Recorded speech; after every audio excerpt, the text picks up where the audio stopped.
नमस्कार, times of Swaraj में आप सबों का स्वागत है और मैं हूं संतोष सिंह।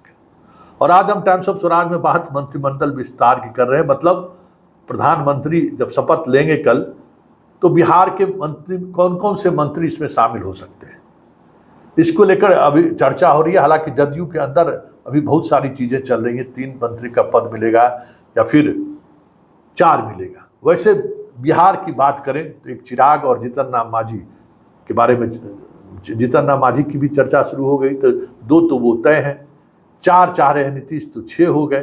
तो फिर बीजेपी कोटा के 3 ही मंत्री बचेंगे, 3-4 मंत्री बचेंगे। इससे जाइए कि स्टेट में इतने मंत्री तो हमें नहीं लगता है कि बीजेपी देने की स्थिति में है। लेकिन अगर कास्ट इक्वेशन की अगर हम बात करें, उसमें अगर ललन सिंह, और क्योंकि बिहार में कास्ट इक्वेशन बहुत जरूरी है और नीतीश कुमार कभी भी नहीं चाहेंगे उस इक्वेशन को तोड़ा जाए, क्योंकि उन्हें जल्द ही विधानसभा चुनाव भी लड़ना है।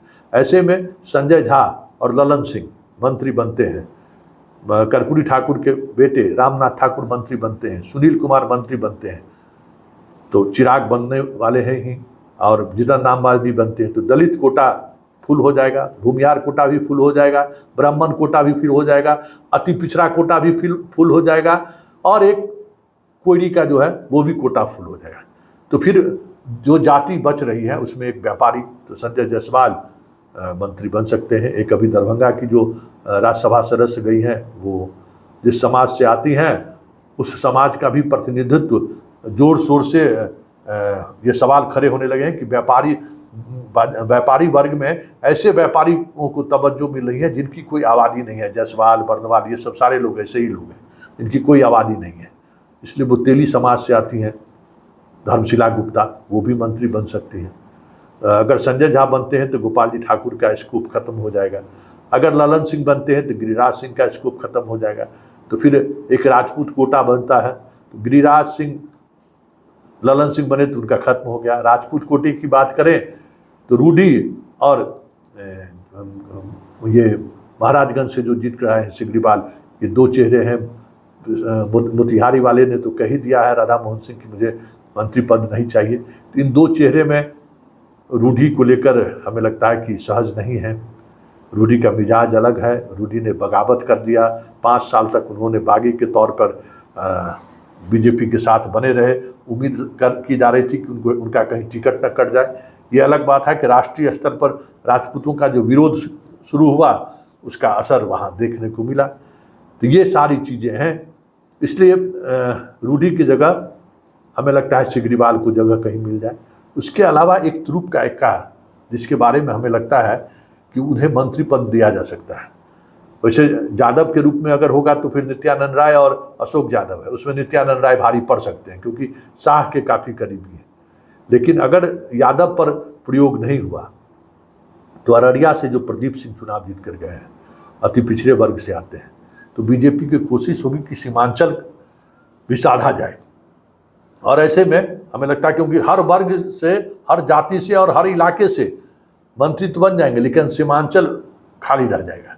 तो ऐसे में हमें लगता है कि प्रदीप सिंह को ये जिम्मेवारी मंत्री परिषद में शामिल किया जा सकता है। देखिए आगे आगे होता है क्या, लेकिन इतना तय है कि मोदी के लिए इस बार भी बिहार में सब कुछ तय करने में आसानी नहीं होगी, क्योंकि बिहार बिहार है, इसका अपना एक अलग मिजाज है। और मोदी और शाह देख चुके हैं कि ये लाइलाज है, इन दोनों से बिहार का इलाज नहीं हो सकता है। अथक प्रयास किए हैं पिछले 2014 से, तो बिहार को लेकर जितने प्रयोग शाह और मोदी ने किया है, हमें नहीं लगता कि किसी और राज्य के लिए उन्होंने किया होगा। लेकिन किसी वक्त भी, किसी बार भी, कभी भी उनका प्रयोग सफल नहीं हुआ। ऐसे में ये माना जा रहा है कि बिहार के इस बार मंत्रिमंडल गठन में भी नीतीश की बड़ी भूमिका होगी, क्योंकि नीतीश के बगैर अब हमें नहीं लगता है कि शाह और मोदी सोच भी सकते हैं कि बिहार की राजनीति में कुछ इंडिपेंडेंट फैसले लिए जाए जो नीतीश को पसंद ना हो। क्योंकि इस चुनाव ने जता दिया है कि अगर नीतीश नहीं हुए तो लालू का आना तय है। मतलब बीजेपी के अंदर में ये इतनी ताकत नहीं है कि लालू परिवार को वो रोक सके। लालू परिवार को रोकना मतलब बिहार में बीजेपी सेकंड थर्ड लाइन की पार्टी क्यों रहे, ये तभी तक रह सकता है जब नीतीश इनके साथ रहे। अकेले चुनाव लड़ने की स्थिति में ये बिहार में अब नहीं है। इस बार के पार्लियामेंट इलेक्शन के रिजल्ट के बाद ये साफ हो चुका है।